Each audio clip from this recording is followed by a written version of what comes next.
سلامونه او ښې چارې د دریځ خپرونې ته ښه راغلاست. په دې خپرونه کې د طالبانو او تاجکستان د اړیکو په رابطه بحث لرو.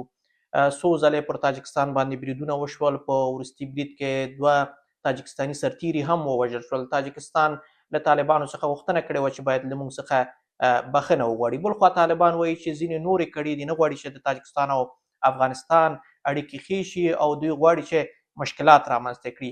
دا چې اصلي مشکل څه دی، څه باید وشي، که دا بریدونه دوام وکړي څه ډول پایلې به ولري، په دې پروګرام کې پرې بحث لرو. او موږ سره 2 درانه میلمانه په بحث کې دي. په مسکو کې د افغانستان پخوانی ډیپلومات غوث جان باز صاحب او همداراز څیړونکی او د امنیتي چارو کارپوه آریان شریفي صاحب چې دواړو ته ښه راغلاست وایم. جانباز صاحب، په سر کې که تاسو د دغو ستونزو په رابطه خپل نظر ووایئ، څو ځلې بریدونه وشول اخواته پر تاجکستاني سرتیرو باندې، که بیا هم برید وشي پایلې به څه وي؟ سلامونه ښاغلی عالمي، تاسو ته محترم شریفي صاحب ته، اوریدونکو لیدونکو ته ټولو ته درنښت. څه به وشي، لږ به ستونزمنه اوسېږي چې داسې سمدلاسه ووایو، خو کیدای شي چې مختلفې سناریوګانې دلته مطرح اوسېږي، د هغوی پرمختګ، د هغوی رامنځته کېدل. داسې یو مسله ده چې کله چې داسې یو پیښو سره، دغه راز پیښو سره موږ مخامخ کېږو، یو پوښتنه باید وکړو چې مثلا دغه د چا په ګټه ده. درست؟ دې کې هیڅ شک نشته، او زه تاسو ته معلومه ده چې یو د سرسختو منتقدینو یم د اوسني د فکتو طالباني حاکمیت. هغه نه مشروع ګڼم، نه ملي ګڼم، او نه یې مسؤل ګڼم. خو دغه ټولو مسایلو ته په کتو پوښتنه دا ده چې اوس دغه تشنج چې رامنځته کېږي د اوسني د فکتو رژیم او د طالبان د تاجکستان حکومت یا دولت سره، آیا دا دغه د طالباني حکومت په ګټه ده؟ خو یعنی که په سړو موضوع سړی فکر وکړي، خو کېدای شي چې دا په نفع نه اوسېږي، ځکه چې دوی خو ډېر تږي دي دې ته چې دغه دنیا سره، ګاونډیانو سره، فرا ګاونډیانو سره خپل مناسبات په یو ترتیب ټینګ کړي. درست؟ یعنی په اول نظر کې خو دا منم چې د دې رژیم ماهیت د ترهګریز دی، دې کې شک نشته دی. خو ستاسو نظر دا دی چې ګټه یې نشته، اوسني حالت کې طالبانو ته ګټه نه لري، خو چا ته ګټه لري؟ تاسو مخکې وویل چې دا به معلوم کړو چې چا ته ګټه لري. دا پوښتنه مهمه ده چې اوس د چا په ګټه ده. زه فکر کوم دا د هغو کړیو او چې ملا متقي جرأت نه لري نوم یې واخلي او ځان ته خو ډېر مستقل وایي، اسلامي نه پیغام امارات وایي، او چې دا د هغه د لافې باټې خو ډېر زیات وهي، خو ماهیت یې موږ تاسو ته معلوم دی. اوس خو ته دونه جرأت وکړه، دونه جسارت وکړه، نه ملا متقي چې ځان ته د بهرنیو چارو وزیر وایي، خو ته جرأت وکړه نوم واخله کنه. مغرضې کړۍ یعنې څوک؟ یعنې څه هدف یې ستاسو په نظر کوم هېواد دی، کومه ډله ده؟ خو اول نظر کې خو زه فکر کوم چې بې له شکه چې پاکستان ذهن ته راځي، ځکه چې خپله تاجکستان خو ځان فکر نه کوم چې هغه کې هدف ونیسي. همداسې ایران خو هم ډېر لرې دی، د چین وګړي هلته قرباني کېږي. درست؟ ښه، اوس داسې ده چې یا نو هلته خو چترال نږدې دی بدخشان ته، او همدغسې د تاجکستاني منطقو ته، یا نو دا تړلې کړۍ دي چې پاکستان سره تړلې دي، خو دلته خو ټول تړلې دي. او طالبان چېرته د پاکستان نه ځان بچ کړی دی، که دوی هر څومره د تشنج رامنځته کوي، جنګونه کوي، زموږ خلک افغانان قرباني کوي، خو موږ پوهېږو چې مثلا هغه فوقاني حلقه د طالبانو چېرته د هغه اړیکې تړلې دي، ستراتیژیکې اړیکې چې هغه یې تر اوسه پرې کړې نه دي. هغه مونږ په خپل هیواد کې یو افغاني تاریخي حکومت چې هغه د افغانستان د منافعو پر بنسټ رامنځته شي، چې هلته ښځه ازادي ولري، هلته قانون شتون ولري د اسلام د سپېڅلي دین په څنګ کې. ورته چې موږ داسې یو حاکمیت په افغانستان کې نه لرو، او موږ پوهېږو چې په اوله ورځ فیض حمید راغی کابل ته، او همداسې نور. جانباز صاحب، که دغه موضوع ته راشو، تاسو ویل چې اوسني حالت ته په کتو دغه کارونه د طالبانو په ګټه نه ده، خو ستاسو له خبرو نه او ستاسو له تحقیقاتو نه البته دا جوته کېږي چې نور هېوادونه دي، په خاص ډول پاکستان څخه تاسو یادونه وکړه. پاکستان څه ډول ګټه لري؟ ګټه یې دا ده چې د تاجکستان او طالبانو اړیکه خرابه کړي، که نورې ګټې په دې کې لري، اقتصادي ګټې لري، سیاسي ګټې لري؟ په دې رابطه که لږ ووایئ. داسې دی چې په اوسني حالت کې تر هغه ځایه چې تاسو هم څېړئ او زه هم څېړم او نور دوستان هم، موږ اوس ګورو چې پاکستان او پاکستاني په اصطلاح چې دوی ډېره خوښه دغه کلمه استبلیشمنت یو لاس نه دی ښاغلی عالمي. په پاکستان کې کاملا تشتت استخباراتي، امنیتي، منطقوي، اکنیکي، تاسو وینئ د پښتنو وضعیت، تاسو وینئ د بلوچستانو وضعیت، تاسو وینئ سندیانو کې څه تحرکات رامنځته کېږي، سیاسي وضعیت د دې هېواد، یو صدر اعظم د دوی په څو کاله کې زندان کې پروت دی او په میاشتو میاشتو خلک ورته نه پرېږدي چې وی ګوري او خلک ډېر زیات طرفدار دي د هغې. په حکومت کې عملا نظامي حالت اعلان شوی دی او څوک د ځان مارشال فیلډ مارشال اعلان کړی دی او عملا نظامیګري په دې هېواد کې رامنځته شوې ده. نو په دې ترتیب دا هېواد یو لاس نه دی، دلته مختلفې کړۍ دي. په دې ځای کې کېدای شي ملا متقي تر یو بریده حق په جانب اوسېږي چې کړۍ دي، دغه کړۍ چې متقي یې پېژني خو نوم یې نه اخلي، د پاکستان په ملیتاریستانو کې دي، د پاکستان په استخباراتیانو کې دي. ولې د پاکستان په نفت؟ اول خو دغه د خپل وضعیت نه باید اذهان د خپل هېواد کې همداسې په افغانستان کې منحرف کړي چې ووایي چې په افغانستان کې امنیت نشته. ښه خو زموږ مشکل دی چې موږ د حاکمیت سره هېڅ جوړ نه یو، قطعا جوړ نه یو، ملي مشروع مسؤل نه ګڼو، دا خو زموږ مشکل دی. اما خبره دا کړه چې پاکستان د څه شي په هڅه کې دی، هغه څه لټوي، هغه دا لټوي. او تاسو وینئ اجتماعي شبکې، تاسو وینئ د دوی پاکستاني رسنۍ ګورئ، پاکستان عملا خلک استخدام کړي دي چې په افغانستان کې قومي ژبني افغانان استخدام کړي دا چې خپله لکه هغه جان اچکزی چې معلوم نه دی دا اچکزی دی که نه دی. د دوی یو بل تکتیک هم دا دی ښاغلی عالمي چې افغاني نومونه ځان بندي دي، افغاني تخلصونه لکه ابدالي، لکه نه پوهېږم اچکزی، لکه اندرابي، چې دا نه یو اندرابی دی، نه اچکزی دی، نه ابدالیان دي، قطعا نه دي. یعنې دغه مننه جانباز صاحب. یو څو پوښتنې به له شریفي صاحب څخه وکړم، بیرته تاسو سره بحث ته دوام ورکوم. خبره به وکړم. په 2018 کال کې په استانه کې د پګواش کنفرانس و، د پخواني چې هغه مستعفي و د آی اس آی رئیس نه ما شخصا پوښتنه وکړه په دې کنفرانس کې چې زه هم وم د افغانستان د هیات په ترکیب کې. ما ته کوم ابدالي یې، ته څه رقم د کومې رشتې نه یې؟ اول خو په ټکي پښتو نه پوهېږي، دا څه رقم که نه ابدالي دی. او بل دا چې تشریح ماته نه شو کړی چې دا په کوم خط دا ابدالي دی مثلا. نو دې ترتیب دا نومونه ټول استخباراتي دي چې ځان باندې ایښي دي، افغانان پرې عمدتاً غولوي. مهرباني به نور مسایل باندې وغږیږو. بخښنه وکړئ. مننه. شریفي صاحب، که دغه حالت بیا هم دوام وکړي، بیا هم برید وشي، څه فکر کوي څرنګه چې مې له جانباز صاحب څخه پوښتنه وکړه د تاجکستان غبرګون به څه وي؟ تاجکستان څه کولی شي؟ څه ډول توان لري اوس مهال تاجکستان؟ زه هم خپل سلامونه تاسو ته جناب جانباز صاحب ته و ټول لیدونکو ته تقدیم کوم. ببینید یکی دو نکته را در راستای صحبت را که جنرال صاحب کرد و میخوایم چند نکته را عرض بکنم خدمتتان. اول خو واضح شده تقریبا که حمله را تحریک طالبان تاجیکستان، اما یک گروه بسیار کوچکی است که سابق به نام جماعت انصارالله یاد میشد، یک گروه بسیار کوچک است. تاجیکستانی ها هستند، حداقل از سال 2006 به این طرف به گونه مستقل حضور دارند در نقاط مختلف افغانستان. گروه کوچک است، تخمین در حدود 150 تا 200 نفر اضافه تر نیستند. رهبرشان کسی به نام مولوی ابراهیم میگن یا اصیل الدین دولتوف نام اصلیش است. واضح شده که حمله را اونا انجام دادن و اتفاقا بار اول هم نیست که اینا این کار را کردن. در 4.5 سال گذشته چند بار دست به یک سلسله حملات و کارهایی را زدن در مرز، در نقاط مرزی بین افغانستان و تاجیکستان. حالا ای که اگر پاکستانی ها پشت سر ای باشن دور از ممکن نیست، به گونه‌ای که جنرال صاحب گفت، برای اینکه برای پاکستانی ها منفعت هست پاکستانی ها ظاهرا به یک نقطه رسیدن که میدانن با طالب ها به او گونه که پاکستانی ها فکر میکردن جور نمیآیند. یعنی تلقی پاکستان، خصوصا نظامی های پاکستان، این بود که اگر طالبان در افغانستان به قدرت برسند، اینا دوامدار کاملا گوش به فرمان اسلام آباد خواهد. 4.5 سال گذشته که طالبان افغان این کار نکردن.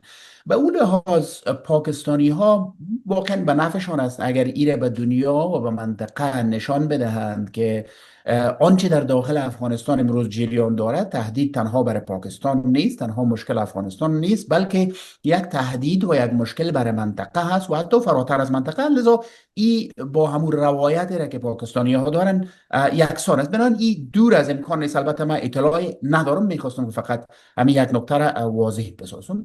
اما در سوال اصلی که اگر این مسائل ادامه پیدا بکنن، بدون شک باز برای حکومت طالبان در افغانستان مشکل برانگیز میشه. برای که طالبان در توافقنامه دوحه که با ایالات متحده امضا کردن، در او تعهد کردند که نگذارند هیچ تهدیدی بر منطقه و فراتر از منطقه از داخل افغانستان مواجه شود اگر اینا به قدرت برسند. و همواره در این 4.5 سال گذشته همین مسئله را برای منطقه و برای دنیا گفتن که ما نمیگذاریم. اتفاقا در چارچوب اداره استخبارات خود به نام GDI که یاد می شود، یک ریاست مشخص را هم تأسیس کردن از اون 4 سال گذشته که ریاست مسئولیتش همین هست که همین گروه ها را کنترل بکنه، اونایی که در داخل افغانستان هستن. شریف صاحب دلته یو بله خبره هم ده، تاسو څنګه چې ویل چې انصار الله یوه ډله ده چې غړي هم کم دي په افغانستان کې هم ستاسو په خبره دوی حضور لري، خو خبره دا ده چې یو څه وخت مخکې د تاجکستان په بدخشان کې هم د انصار الله ډلې په وړاندې بریدونه عملیات وشول د تاجکستان د حکومت لخوا، هلته څو کسان یې ونیول. د تاجکستان په حکومت کې څه ډول مشکلات شته دي چې مثلا ځوانان یې ځي انصار الله سره یو ځای کیږي، د خپل حکومت په وړاندې جنګ کوي؟ دوی اسلامي نظام غواړي که نور مشکلات دي؟ ځکه چې هلته هم داسې یو نفر حاکم دی چې څو لسیزه کیږي چې ناست دی، نه خپل بل رقیب مني او ټاکنې کوي، په ټاکنو کې هم ډېرې رایې ګټي. یعنې د هغه مشروعیت څنګه ارزوي، خلکو کې څومره محبوبیت لري، او ځینې نور په دې وروستیو کې ځینې ګامونه پورته کړي دي د جماعتونو په ضد، د ګیرې په ضد، د مونځ په ضد. دا څومره تاوان رسوي هغوی ته؟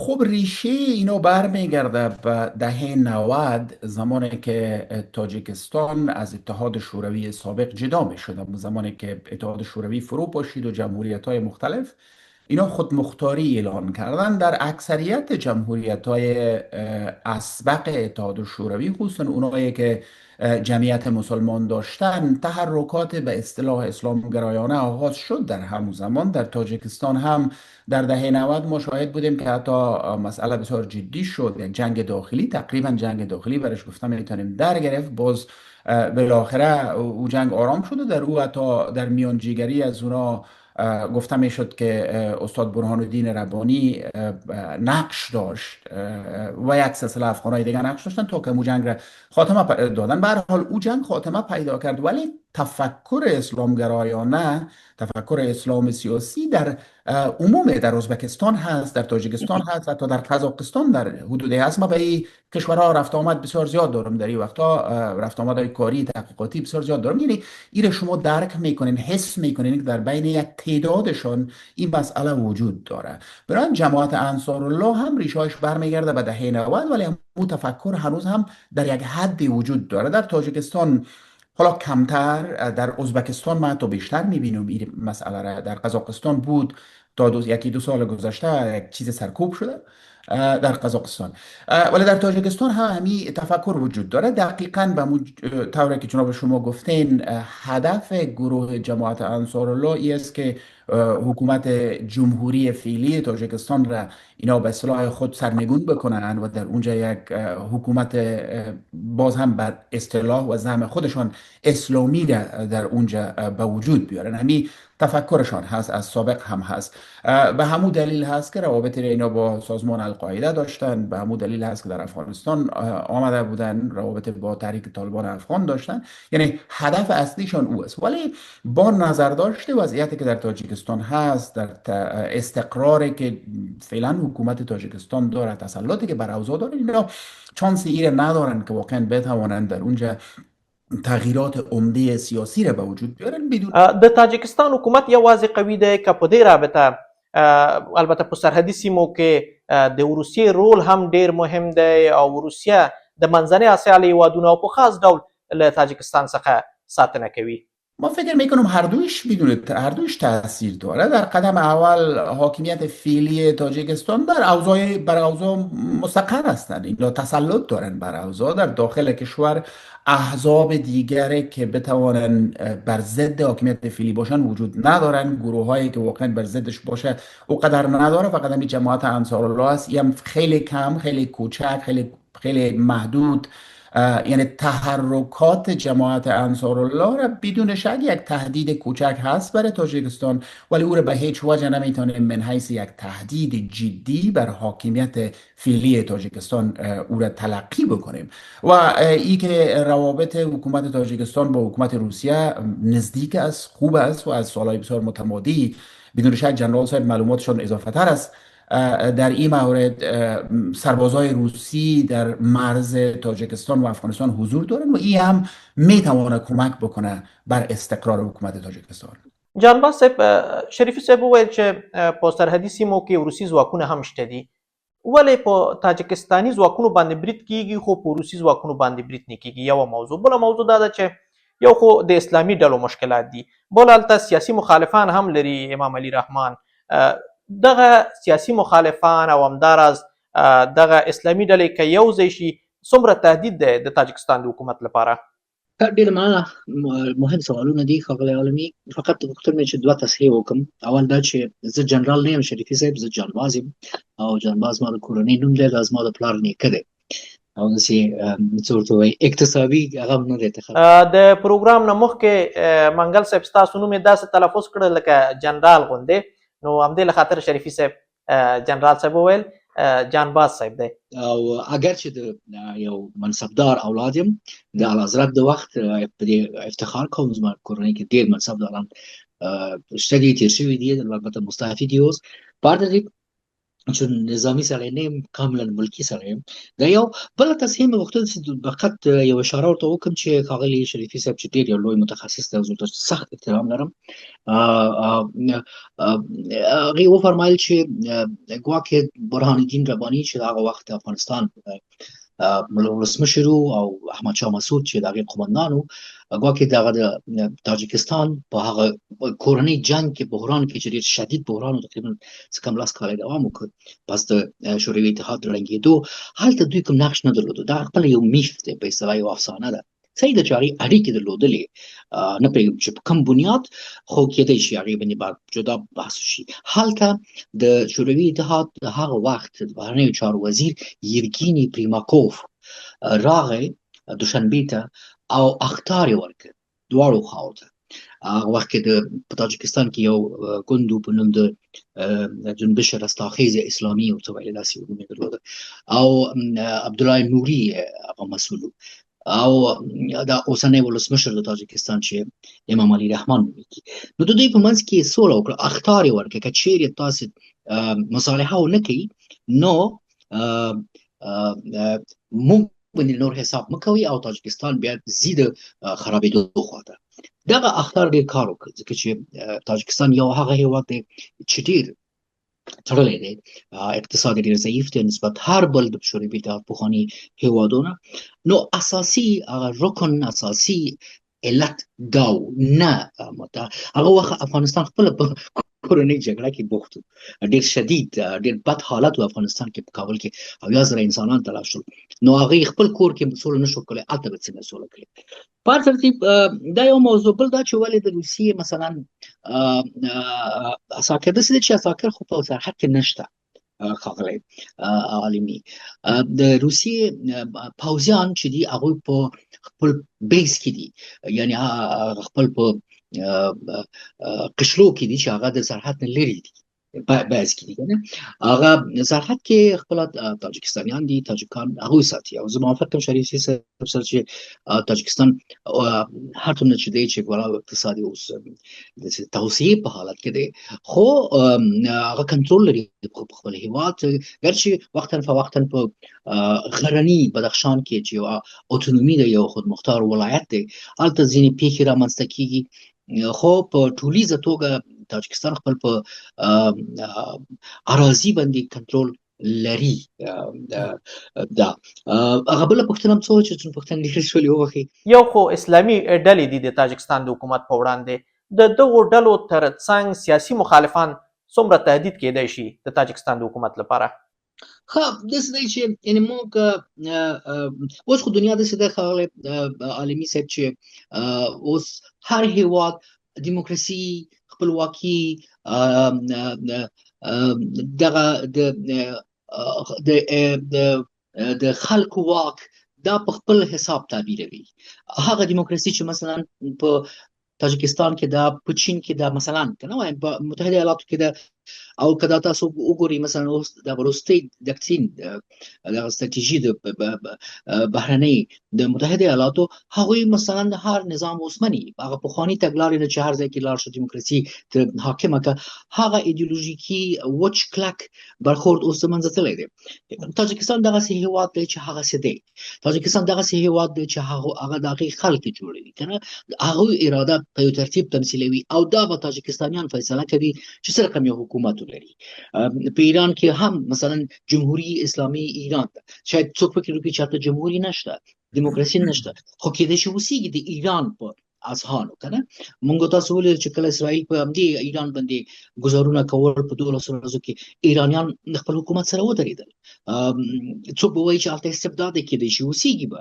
اما دا ایرانیان باید فیصله وکړي چې مثلا څه رقم نظام ولري او همداسې تاجکستان همداسې نور هیوادونه نو دې ترتیب ستاسو په نظر دغه تهدیدونه په اوږدمهال ډول تاجکستان به د څه ډول برخلیک سره مخ کړي سمه خبره دا ده چې هر استکاک کوچنی که منځنی که لوی ښاغلی عالمي دا په یو نحو د انحاو استکاک رامنځته کوي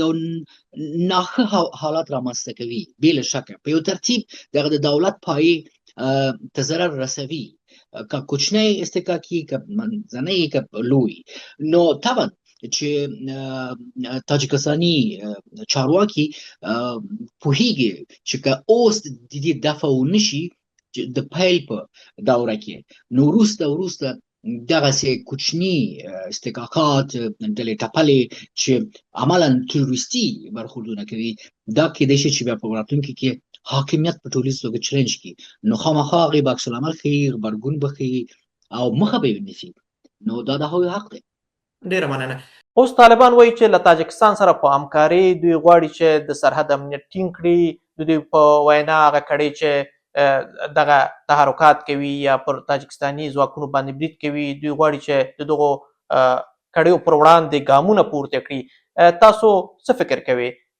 دا به نتیجه ورکړي او که نه خب بدون شک اگر یک سلسله اقدامات جدی‌تری را در سرحد اینا روی دست بگیرن بدون شک میتونن کنترل بیشتر داشته باشن در همون نکات و مرزهای سرحدی ولی یک مسئله مهم هست که مدیریت مرزها در کل مدیریت امور امنیتی و باز مشخصا در همین نکته که صحبت میکنیم مدیریت مرزها یک سلسله تخصص نظامی و امنیتی و مرزبانی ضرورت دارند.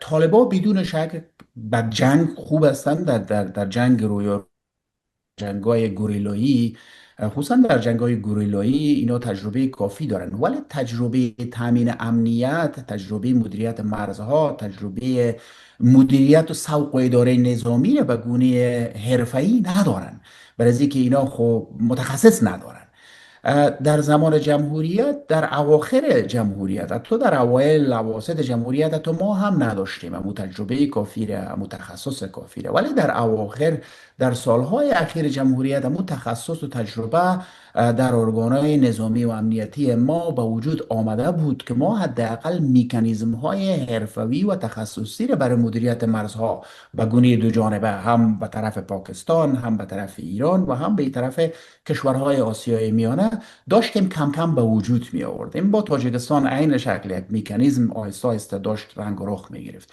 خب حالا دید من این هست که طالبا لازم دارن، طالبا ضرورت دارن به تخصص، طالبا ضرورت دارن به حرفه‌ای بودن و برای ایجاد میکانیزم های امنیتی به گونه حرفه‌ای و تخصصی به این تنهایی خود. خب حالا اگر اینا به گونه بسیار سنتی که دارن پوسته ها را اینجا اونجا احداث میکنن، اون نمیتونه در دراز مدت به گونه درست باشه. حتی امو ایجاد روابط بین دو طرف، چون طرف تاجیکستان بدون شک نسبت به طرف افغانستان اونا حرفه‌ای تر هستن، چون اونا که اردوی منظم تر دارن دارن، لذا حتی همو تامین ارتباط مشکل می باشه در صورتی که به گونه معیاری و درست مرزها مدیریت نشود.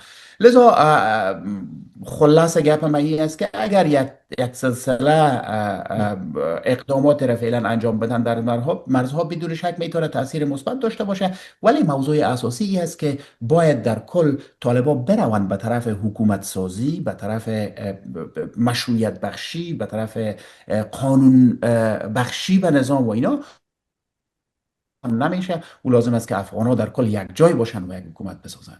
څرنګه چې تاسو مخکې وویل چې یو شمېر سرحدي متخصصین یا د سرحدونو د ساتنې په برخه کې متخصصین هم د جمهوریت په وروستیو کې روزل شوي وو او شمېر یې زیات دی.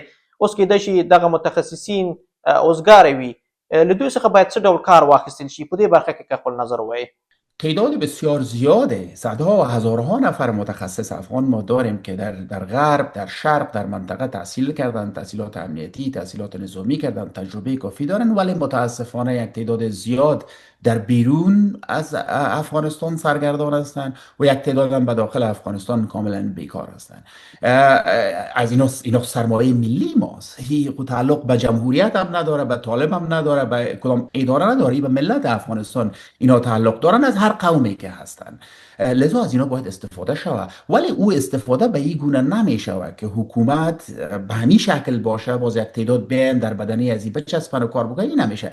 این یک مکانیزم درست کار داره که از ابتدا از یک قانون اساسی درست باید ساخته شود، در او حقوق اساسی تمام اتباع باید اعاده شود و در او یک مکانیزم درست برای مشارکت سیاسی به وجود بیاید. او زمان است که باز میشه این مردم متخصص بیان از بیرون هم، از اونایی که به داخل هم هستن، دست به دست هم بدن، همراه با طالبا یک جای یک حکومت ملی و یک حکومت درست را بسازن که این انزوای دیپلماتیک هم از بین بره و حکومت داری هم بتونه به گونه معیاری و درستش انجام بپذیره.